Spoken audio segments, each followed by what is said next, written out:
Good evening, Tottenham fans. Still the international break. Not much is going on in the Spurs world at the moment, so I wanted to do something a little bit different, something a little bit fun. Daniel Levy has left the club, as everyone knows, but there's a lot of things going around on Twitter at the moment. What was Tottenham's best 11 combined in the Daniel Levy era? So I put together my best 11. So there's going to be no Gascoigne, no Lineker, there's going to be no Hoddle, no Waddle, no Villa, no Ricky Villa, no Ardiles, because it's just from the Daniel Levy era. So let's get that clear. I've put together my 11, and to tell you what, this was very, very, very difficult. There were some positions where I just thought, who the hell am I going to pick? And I guarantee you, there's people out there that you guys are probably going to disagree with me, but this is just my opinion of my best 11, just for certain attributes that certain players have got. I haven't shoehorned them into different positions. For example, I haven't put a left winger on the right wing just to put them in the team. I've kept them in their positions. And that's how I'm going to go forward. The formation I'm choosing is a 4-3-3 as well, because that's the formation we have now. So I'm just going to use that. So let me just start with a goalkeeper. So let me just give you the options that I gave myself. There's probably more options out there that you may think are better, but I'm going to go with the best ones that I thought of. And the options were Paul Robinson, Vicario, Gomez and Luis. Now, out of them four goalkeepers, that for me wasn't the hardest of decisions. It definitely wasn't going to be Vicario. Robinson was a very top goalkeeper. Gomez on his day was absolutely sensational, but I have to go with the captain, Luis. His longevity, his passion, his shot stopping, his reflexes were absolutely insane. He won the World Cup with France. He was just a world-class goalkeeper in his day. So for me, it has to be Luis. If you disagree, let me know in the comments.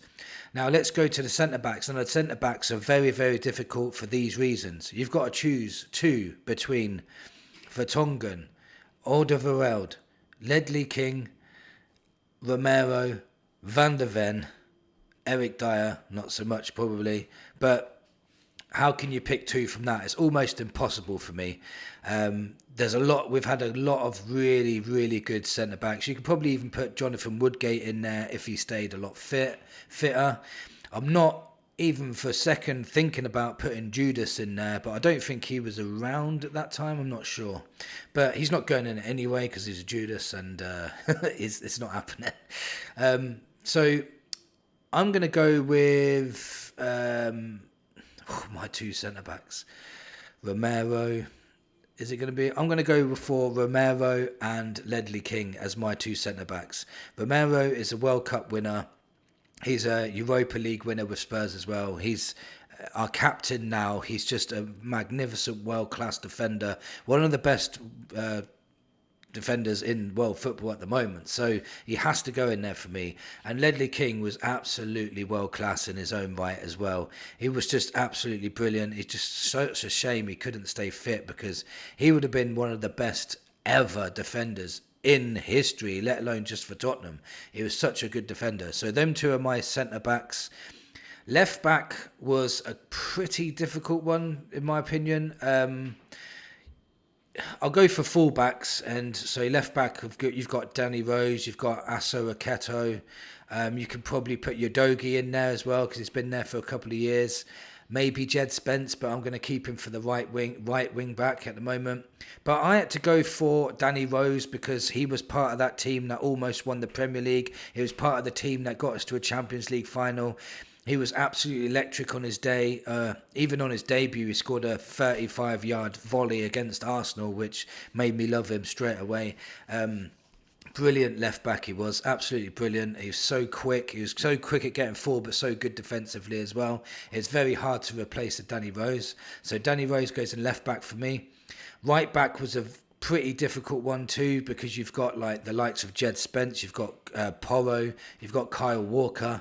Who would you choose out of them three? Some people even putting in Stephen Carr as their option, which I'm not going to do.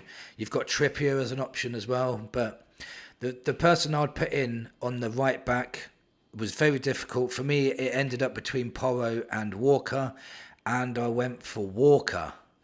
Maybe debatable to you guys. Let me know in the comments if you agree with that. Now, in the number 6 role, now it's very difficult because we had some good ones. We had Wanyama, Sandro. Do you remember Sandro? He was absolutely brilliant. Højbjerg, Scott Parker, Moussa Dembele, Michael Carrick. Very, very good players in that 6 role. And for me, it came down to the 2 players, Michael Carrick and Moussa Dembele. And for me, it was very, very hard to make that decision. I ended up going with Moussa Dembele because Moussa Dembele was so underrated. He's so good on the ball. No one could shrug him off the ball. He would always receive the ball in tight spaces and come out with it. He was such a brilliant player. He could have scored more goals, but he was just a monster in that midfield, and he just made us stronger when he was playing. Now, in the 8 role, we've got some very, very good players too, but this one was the easiest one for me in this whole thing. You've got Jermaine Jenas, Edgar Davids, Bentancur, Sarr, the most recent ones at the moment, but we also had Luka Modric.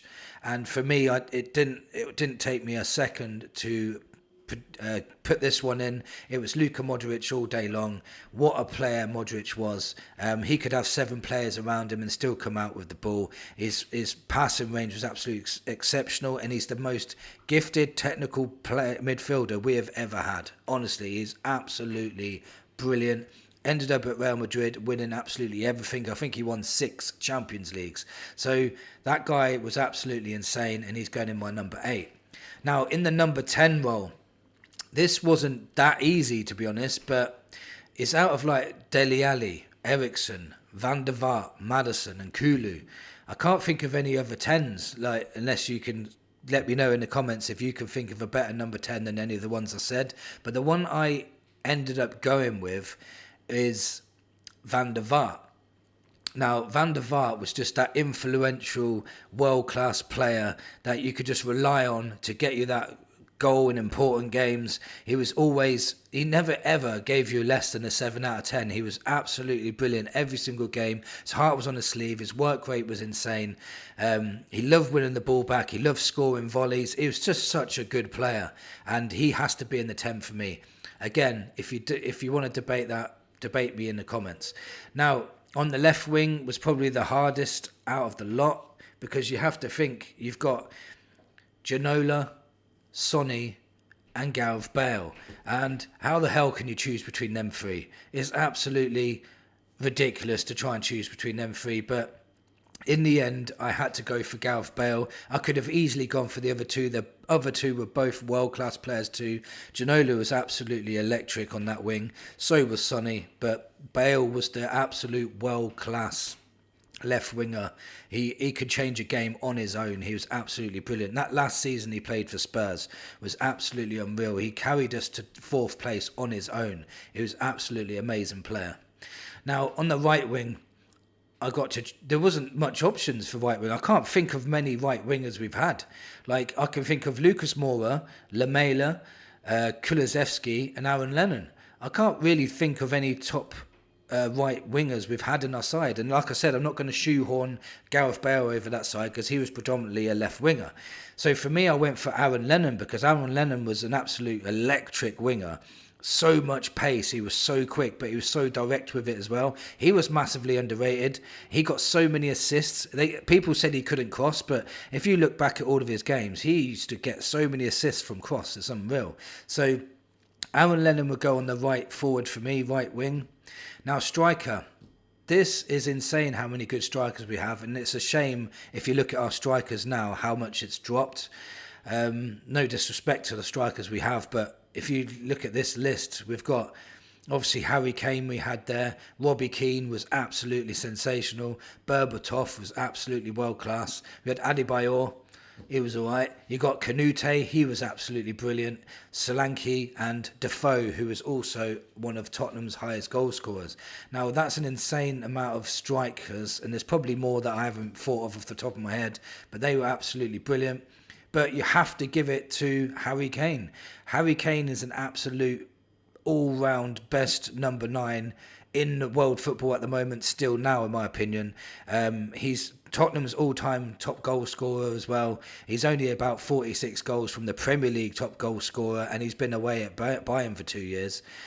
So this guy is still world class now, and I still think he's still got 2 or 3 years left in him. So there's still more records for this guy to break. But Harry Kane, most definitely.